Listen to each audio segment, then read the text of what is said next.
Et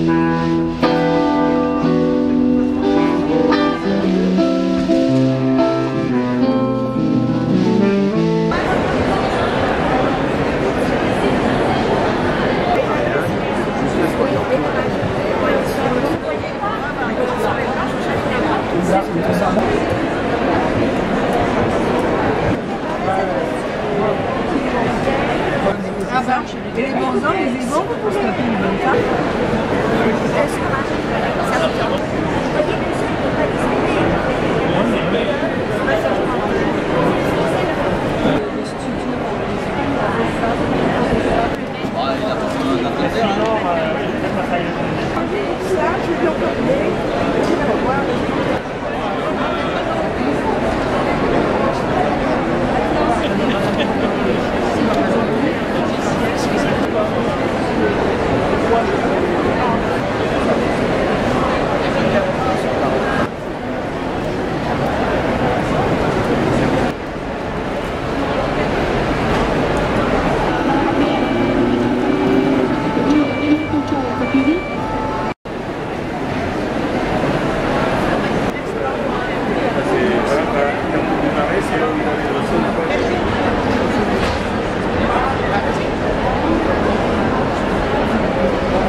La protection de l'écouteur et la changer. Donc entre guillemets, c'est comme sur une enceinte, vous avez un cache enceinte, on le retire, on en met un autre, et le sérumètre qui était déposé sur le cache enceinte est jeté à la poubelle et on le remplace.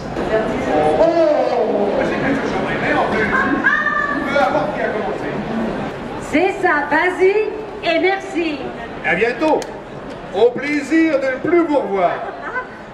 Au revoir. Par super sécurité. Ah, dorénavant, on va faire attention à tout. À ma petite, comme tu dis. Oh, ça c'est bien.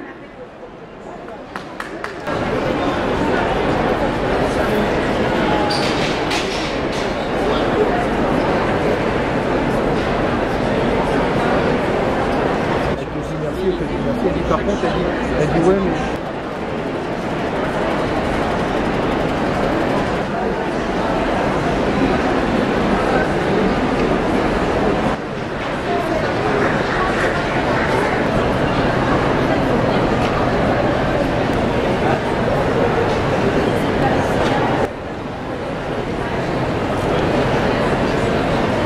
Ariel, bonjour. Oui, bonjour. Alors vous êtes chef? Chef de quoi? Alors je suis la chef du bureau des actions d'animation.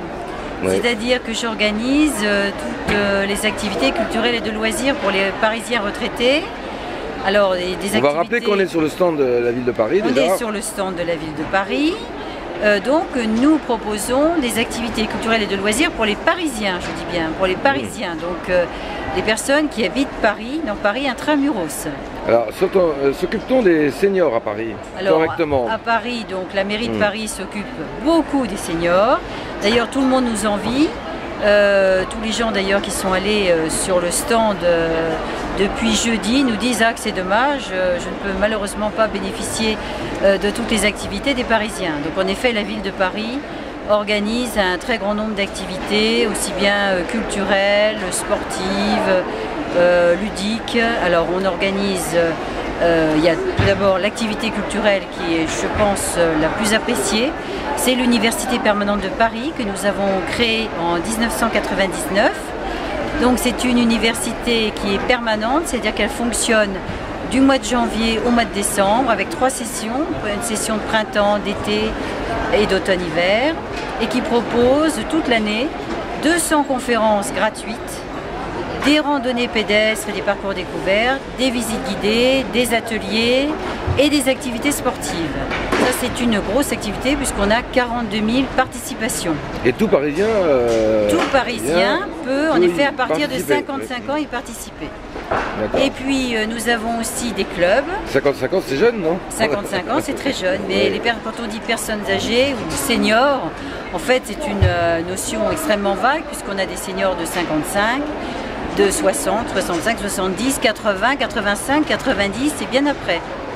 Alors nous avons également des clubs, 72 clubs, nous gérons 72 clubs. C'est énorme. Dans ces clubs, il y a des activités, une soixantaine d'activités qui sont gratuites. Et nous avons également des stages payants et des ateliers payants.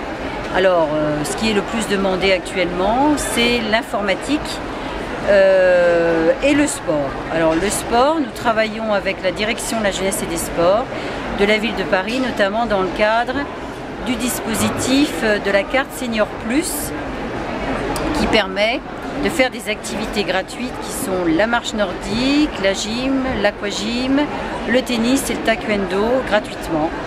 Et donc ces activités ont beaucoup de succès. C'est dans le cadre de la prévention du vieillissement et des actions de promotion de la santé. Alors quand vous parlez payant, c'est de l'ordre de quel prix? Alors là, les activités sportives sont gratuites. Pour les activités payantes, je ne peux pas vous donner de prix, il y a des barèmes qui sont fixés en conseil d'administration et les personnes âgées paient en fonction du montant de leur imposition.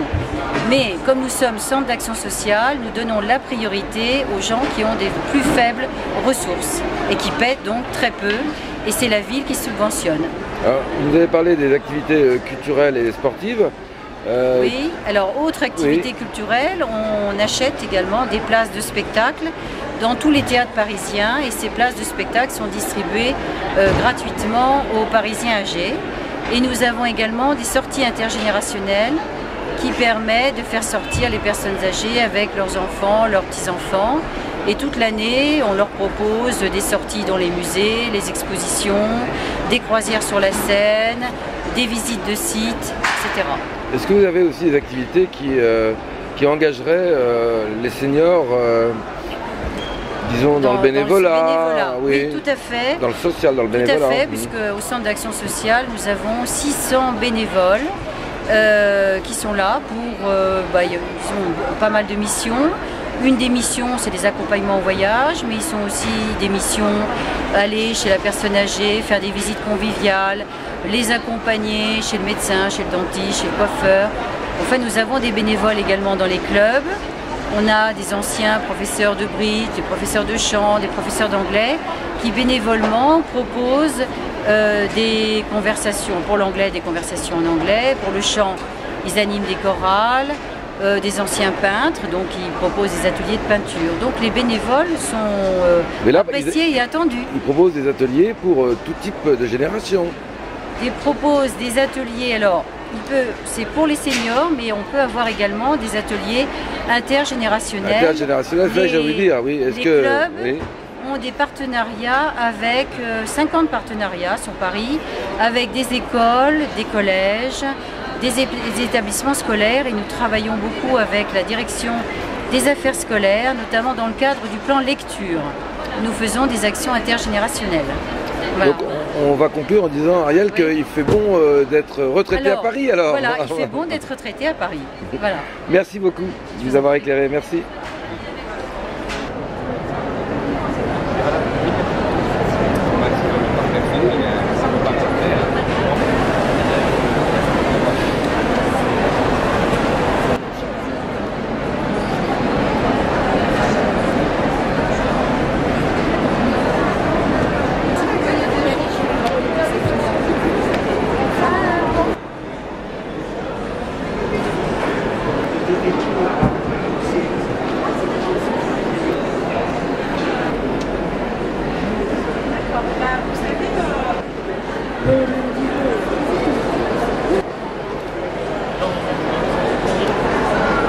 Alors on va éviter de faire comme Dagobert.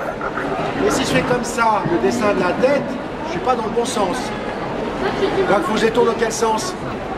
Comme ça. Ah donc comme ça madame? Ou comme ça? Alors on tourne comme ça, vous avez raison. Et alors là vous allez voir que l'appareil va m'aider. Il m'aide parce qu'il y a une croix ici. Et là la croix elle me dit par rapport au téton. Je passe le trait par le téton. Ça y va monsieur? Là c'est bon? Là, je mets la main ici. Ah, regardez bien, j'ai un métronome qui va m'emmener au rythme. Je commence doucement et il va accélérer. Et je vais masser combien de fois? 30 fois, comme c'est marqué. Après, je fais 2 bouches à bouche.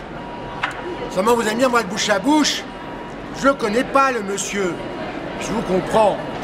Et après, vous allez me dire, oui, mais en plus de ça, s'il a une fracture du côte du Rhône, il y a 2 choses. L'appareil est un défibrillateur. Si mon cœur fibrille, il va proposer de choquer. Mais il ne remplace pas le massage cardiaque. D'accord? C'est pour ça que c'est important d'apprendre à masser. Pierre, bonjour. Bonjour. Alors, vous êtes, on doit vous appeler Monsieur le Président? Oh, mais non. Bon. Si vous voulez. Alors, vous êtes une fédération.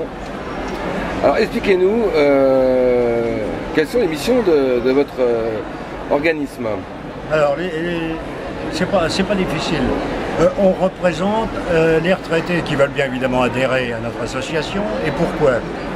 Simplement pour traiter les problèmes auxquels ils sont confrontés, que ce soit des problèmes de ressources, des problèmes de santé, des problèmes de vieillissement, etc. C'est-à-dire tout ce qui peut leur rendre service pour un accomplissement d'une durée de vie agréable. Bon, il est évident que nous avons de ce fait beaucoup de démarches à faire. Dans la situation actuelle, qui particulièrement s'adresse malheureusement aux retraités et aux personnes qui n'ont pas beaucoup de ressources,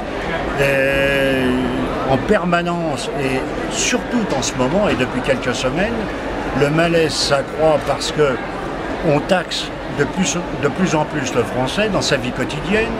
On vient d'apprendre que le gaz augmentait, on vient d'apprendre que l'électricité augmente de 5%, on vient d'apprendre que le SNCF augmente ses tarifs. Et quand on touche la retraite à une période trimestrielle comme il est d'usage, on s'aperçoit que l'augmentation de la retraite est loin de valoir toutes les hausses de dépenses qu'on peut avoir. Donc il faut bien qu'il y ait des gens qui représentent, des organismes qui représentent ces gens pour pouvoir auprès des pouvoirs publics dire ce qu'ils en pensent. Alors c'est ce qu'on fait à longueur de journée, à longueur d'année, et notre présence sur le salon aujourd'hui, c'est un peu l'image de tout ça. Ouais. Donc c'est une grogne alors. On va dire que les vieux grognent toujours.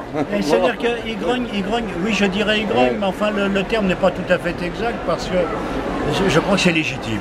Ouais. Je crois que c'est légitime, il faut ajouter à ça, et c'est très important, c'est que nous ne sommes pas syndiqués. Nous ne sommes pas un syndicat, nous sommes tout à fait en dehors et indépendants. Et le travail est difficile parce qu'on n'obtient pas toujours les résultats qu'on souhaite parce qu'on n'est pas sur la même ligne que certains. Alors quels sont vos objectifs plus précisément? Alors les objectifs, c'est que le Français retraité et âgé puisse vivre, je dirais pas dans la joie, mais enfin sans les problèmes quotidiens qui est leur depuis pas mal de temps, en essayant d'éviter les dépenses, en essayant d'avoir des réévaluations de retraite convenables qui correspondent au coût de la vie, ce qui n'est évidemment pas le cas comme par hasard, et en leur offrant aussi, ce qui n'est pas à négliger, une certaine gamme de produits de partenariat que nous avons signés avec de grosses entreprises et qui leur permet, quand ils ont des achats à faire, de les payer moins cher. Comme un groupement d'achat, quoi. C'est un groupement d'achat. Oui, c'est une... Là, on fait du business, alors. Oui, mais c'est un petit peu... C'est un service qu'on leur rend pour les fidéliser. Ouais. Tout simplement. Bon. Ils en sont très conscients, ils apprécient beaucoup ce genre de choses. Alors, on a l'impression sur le salon, quand même, que d'être vieux, c'est d'être vraiment vieux, c'est-à-dire on serait une catégorie à part quand on est vieux, qu'on doit avoir des produits adaptés aux vieux, alors qu'on aurait plutôt tendance à dire maintenant que les gens du troisième âge doivent s'ouvrir sur les plus jeunes. Oui, alors, oui, vous avez tout à fait raison. Mais disons qu'il y a un problème, je dirais qu'il y a un problème de génération. Il y a un problème de génération et je sais, moi, mon association, j'ai dans mes objectifs les liens intergénérationnels. Parce que je ne conçois pas que les retraités restent entre eux. Je ne conçois pas ça. Mes amis qui m'entourent ont le même sentiment. Et c'est pour ça qu'on a créé tout un réseau d'intergénération. Et on a dans notre population d'adhérents des gens plus jeunes qui sont actifs Et nous avons même des jeunes de 30 ans avec lesquels nous travaillons, où évidemment c'est pas très facile parce que sur beaucoup de points on n'est pas totalement d'accord, mais on arrive quand même petit à petit à avoir des points communs et une vie en commun correcte. Donc, et je pense que c'est indispensable. D'après vous, quand même, d'être arrivé dans le 3e âge et être en retraite, c'est déjà presque une maladie? Non, parce que oui et non. C'est-à-dire qu'on peut dire que c'est presque une maladie dès l'instant où les gens se sentent rejetés par la société, pour différentes raisons, pour des problèmes de santé, pour des problèmes de ressources. Mais il y a tellement de choses à faire, tellement de choses pour s'occuper et rester actif et jeune, malgré l'âge, si j'ose dire, qu'on peut aller dans ce sens-là, tout simplement. Vous invitez les seniors à rester actifs? On invite fortement les seniors à rester actifs. Je ne dis pas à nous rejoindre, ce qui serait pas mal non plus, mais à rester actifs dans les domaines qui prévoient de choisir, tout simplement. Eh bien, merci Pierre, merci. Mais avec plaisir et à votre disposition. Mesdames, bonjour. Bonjour monsieur. Vous sortez du salon? Oui, bien sûr. Alors, salon des seniors, déjà, est-ce que c'est pas péjoratif? Un petit peu pour moi. Je me sens pas encore concernée. Elle est trop jeune, elle est trop jeune. Bon. Est-ce que vous avez trouvé votre compte sur ce salon? Oui, il y a des petites astuces qui peuvent être très intéressantes pour certaines personnes, même plus jeunes. Par exemple? Les rehausseurs de pieds de lit, Oui. les fermetures qui aident à fermer les volets. Et puis le reste, c'est très commercial. Vous êtes parisiennes toutes les deux? Oui, absolument. Est-ce que vous ne trouvez pas que ce salon est quand même un peu péjoratif pour les gens du 3e âge? Oui, sur les cher, hein. Oui, sur les handicaps, etc. Trop portés. Ah oui, peut-être, mais ça on n'a pas tout vu, on est arrivé trop tard. Oui. Oui. Dommage. Vous reviendrez alors? Oui, oui. On essaiera de revenir l'année prochaine au même moment. Merci. Un peu plus tôt surtout. Voilà. Merci mesdames. Je vous souhaite une bonne soirée. Bonne soirée.